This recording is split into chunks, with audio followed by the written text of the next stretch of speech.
Hola, ¿qué tal? Un gran saludo a todos los que se conectaron a nuestra sesión. Soy el doctor Adika Ana y daré inicio a las pláticas de nuestro simposio de preservación de cadera, empezando con uno de los temas más importantes, el pinzamiento femoroacetabular. Recordando de manera rápida que la cadera se conforma por la cabeza femoral, que articula con el acetábulo en la pelvis. Alrededor del acetábulo tenemos el labrum, que contribuye a la estabilidad de la cadera al aumentar la superficie de contacto y mantener el sello de presión negativa. Existen dos morfologías óseas que pueden ocasionar pinzamiento de cadera, una en el acetábulo y una en el cuello del fémur. En el cuello del fémur lo conocemos como morfología o deformidad tipo CAM, que hay cambios en la estructura del cuello en su unión con la cabeza femoral. Esto ocasiona una pérdida de la esfericidad de la cadera, de la cabeza femoral, como podemos ver en la radiografía. Mientras que el pinzamiento tipo pincer se centra en el acetábulo. Es una sobrecobertura del acetábulo sobre la cabeza femoral. Ahora, los pacientes pueden presentar con morfología tipo pincer pura, tipo CAM pura, o muchas veces una patología mixta, con datos de ambos tipos de pinzamiento. La morfología tipo CAM por lo generalmente se reporta más en hombres. Sin embargo, hay literatura más reciente que muestra que el CAM sintomático ocurre de manera igual en mujeres y en hombres. Mientras que el pinzamiento pincer lo vemos más en mujeres. La mayoría de los casos de pinzamiento sintomático ocurre en pacientes activos que realizan alguna actividad deportiva o laboral que requiera de mucha flexión o rotación interna de la cadera.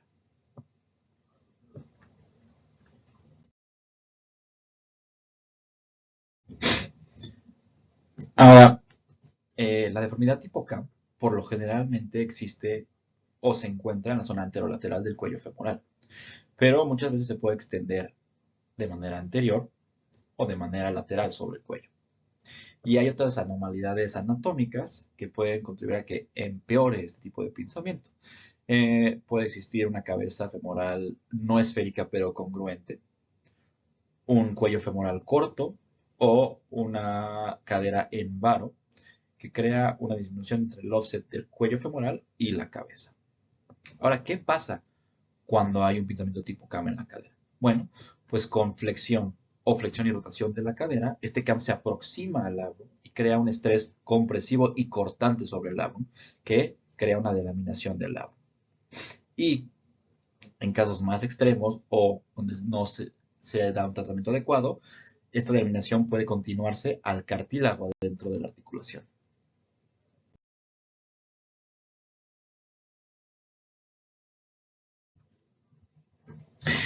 La deformidad tipo pincer puede ser focal o puntual en una sola zona o global.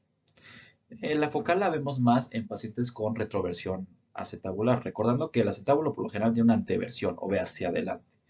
En pacientes donde hay una retroversión o ve hacia atrás, esta versión que ocasiona que hay una sobrecobertura anterolateral sobre la cabeza del fémur, como lo podemos ver en el video a continuación, y crea este punto de presión focal anterior. La global, por lo generalmente la vemos en pacientes que tienen una sobrecobertura global en coxa profunda, en donde hay una sobrecobertura en todo el rango de movimiento. Y a veces puede ser en una versión peor, que la conocemos como protrusión acetabular. ¿Qué va a pasar en los pacientes con un pinzamiento tipo pincer? Bueno, ¿qué pasa? Que igual de manera, en el rango de movimiento, en flexión de cadera, en rotación interna, va a haber un estrés compresivo sobre el labrum. Sin embargo, no es tan cizallante o cortante como en un tipo CAM, sino es más un roce repetitivo que ocasiona una hipertrofia del labrum o una calcificación total del labrum. Y a su vez, esta calcificación o calcificación incrementa la sobrecobertura y el daño que puede haber en el cuello femoral. Muchas veces hasta puede generar un brazo de palanca que en la flexión y rotación de la cadera pega contra esta sobrecobertura y lanza la cabeza hacia posterior, sobre todo en flexión máxima. Y este efecto de palanca empuja la cabeza femoral contra la parte posterior y ocasionan lesión del labrum posterior dentro de la cadera. Ahora, los pacientes pueden presentar una variedad de síntomas. El dolor puede ser agudo o insidioso, por lo generalmente lo podemos ver en la ingle del lado ipsilateral a la cadera afectada con una radiación distal. A veces puede ser lateral o inclusive posterior el dolor. Se puede acompañar de síntomas mecánicos, chasquidos, clics y bloqueo articular. Y toda esta sintomatología por lo general aparece en rangos extremos del movimiento, sobre todo mucha rotación interna, mucha flexión de cadera. Los pacientes pueden desarrollar estos síntomas inclusive hasta realizando actividades cotidianas y muchos pacientes se quejan de dolor en la cadera al estar sentados por tiempos prolongados, como estar sentado en la oficina o al estar manejando. Algo clásico que podemos ver es que los pacientes mencionan esta distribución en C en la cadera, donde se agarran el lado de la cadera y mencionan que es como un hemicinturón de dolor que va de la región anterior, lateral y posterior de la cadera. Y muchas veces esto correlaciona con este dolor intraarticular, este pinzamiento dentro de la cadera. Pruebas específicas para diagnosticar, tenemos que la más clásica es la prueba de Fadid, en donde combinamos una flexión de la cadera con aducción y rotación interna. Esto con la idea de buscar en qué momento de este rango de movimiento existe un pinzamiento. Así acercamos el cuello hacia el borde y vemos si el paciente presenta dolor o alguna aprensión a la técnica. La evaluación inicial de un pinzamiento puede llevarse a cabo con radiografías simples. En una P normal, en casos de pinzamiento tipo CAM grande, hasta podemos ver la deformidad de la cabeza y el cuello femoral y el contorno de esta esfericidad, ¿no? Muchas veces lo conocemos como una deformidad tipo pistola o escopeta. Ahora, si queremos ver bien el CAM y poderlo medir, tomamos una proyección tipo DON con flexión y rotación externa de la cadera. ¿Esto qué hace?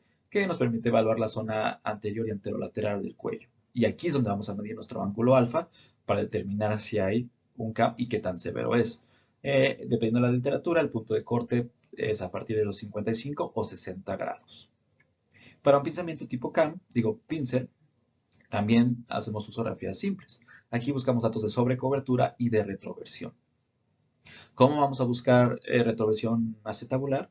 Bueno, nos fijamos en el contorno de la pared posterior y la pared anterior de nuestro acetábulo.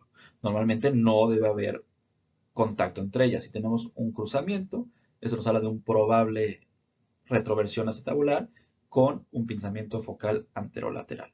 Para poder medir bien nuestra sobrecobertura, usamos el ángulo centro-borde lateral, donde tomamos una vertical y el ángulo hacia el borde del acetábulo. El ángulo normal lo encontramos dentro de 25-39, con pincer siendo mayor de 39. Ahora, ¿cómo vamos a buscar una sobrecobertura global o un pincer global? Pues tenemos que buscar datos de coxa profunda. Esto, ¿cómo lo hacemos? Tenemos que fijarnos en dónde termina nuestra cabeza o nuestro fondo acetabular y la línea iliosquiática. Si la copa pasa la línea iliosquiática, esto es una coxa profunda. Y si la cabeza femoral pasa, entonces es un protrusio acetabular. En el perfil falso, lo que vamos a ver es la sobrecobertura anterior que existe en la cadera. Y así como en el ángulo centro-borde lateral, aquí tomamos el ángulo centro-borde anterior. De igual manera, se puede ver qué tanta cobertura femoral existe en esta zona. Con ángulos de mayor de 40 se correlacionan con lesiones tipo pincer.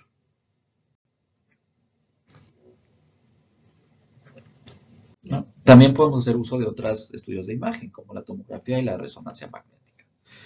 Una tomografía nos va a ayudar a entender un poquito mejor la morfología del acetábulo y del fémur, mientras que una resonancia magnética nos va a señalar, nos va a ayudar a diagnosticar las lesiones del labro y las lesiones del cartílago que pueden ocurrir por el pinzamiento.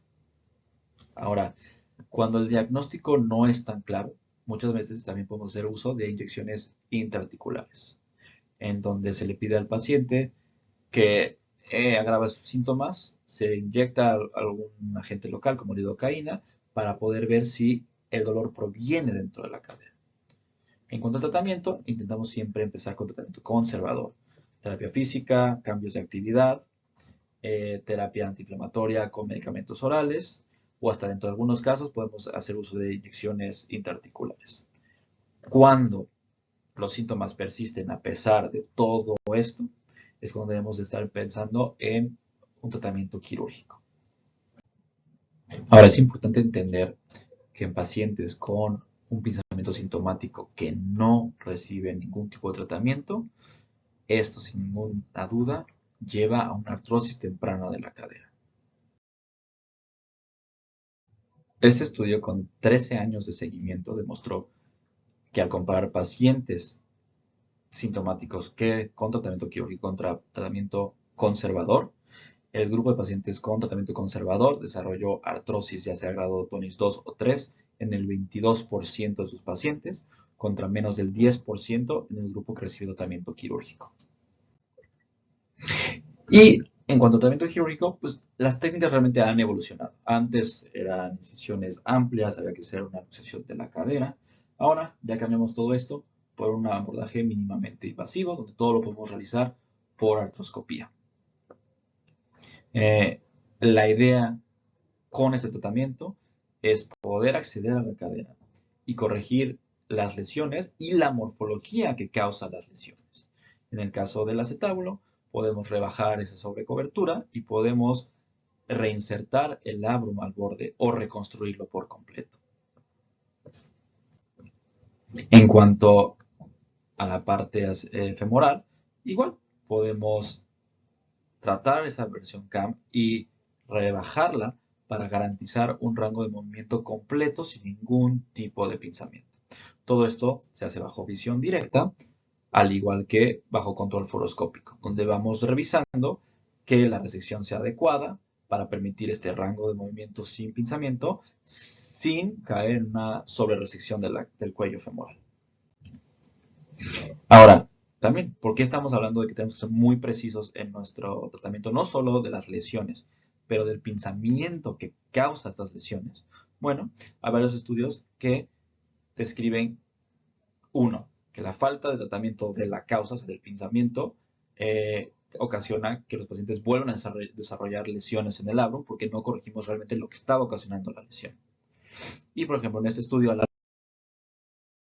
largo plazo, uno se ha visto que los pacientes con lesión tipo CAM desarrollan lesiones de cartílago avanzadas o de mayor grado, lo que disminuye la supervivencia y hace que pacientes recaigan en un recambio total de cadera a una edad más temprana y que sus resultados en escalas funcionales sean malos. Se ha visto que la progresión a artroplastía de cadera es más común cuando el ángulo alfa es mayor a 55 grados. Pero lo más importante es que se ha visto que en pacientes que reciben una femoplastía adecuada con tratamiento de las lesiones del labrum es igual a pacientes que no tienen morfología tipo CAM y no tienen ninguna lesión. Entonces estamos hablando que el tratamiento del pinzamiento cambia la historia natural de la osteoartrosis. Muchas veces tenemos esos pacientes que no sabemos por qué desarrollan artrosis, no tenían ningún dato de riesgo, no había displasia, ninguna lesión aparente, pues muchas veces hoy se sabe que era porque probablemente había un tratamiento, había un pinzamiento no diagnosticado y no tratado. ¿Cómo es la rehabilitación de los pacientes después de cirugía? Bueno, a los pacientes les colocamos un inmovilizador de cadera con la idea de restringir la flexión y la abducción para proteger la reparación que realizamos y restringir la extensión para proteger el cierre de cápsula. Igual a los pacientes les dejamos muletas para proteger los tejidos blandos. Por lo general 2 semanas y las 2 semanas se retira tanto el inmunizador como las muletas. Pero la rehabilitación física inicia desde el primer día después de la cirugía. La fisioterapia va enfocada en ejercicios isométricos, en reeducación de marcha, recuperar toda la fuerza y todo el rango de movilidad que tenía. La fisioterapia por lo generalmente la continuamos hasta la semana 9 o 12 y a partir de ahí nos enfocamos en ejercicios de alto impacto o un poco de fortalecimiento mayor para reintroducirlos a su deporte de preferencia, con un retorno al deporte aproximadamente a los 6 a 9 meses postoperatorio. Mi plática, los invito a ponerse en contacto conmigo. Si tienen alguna duda, algún comentario, todo lo que quieran saber, por favor no duden en contactarme. Muchas gracias.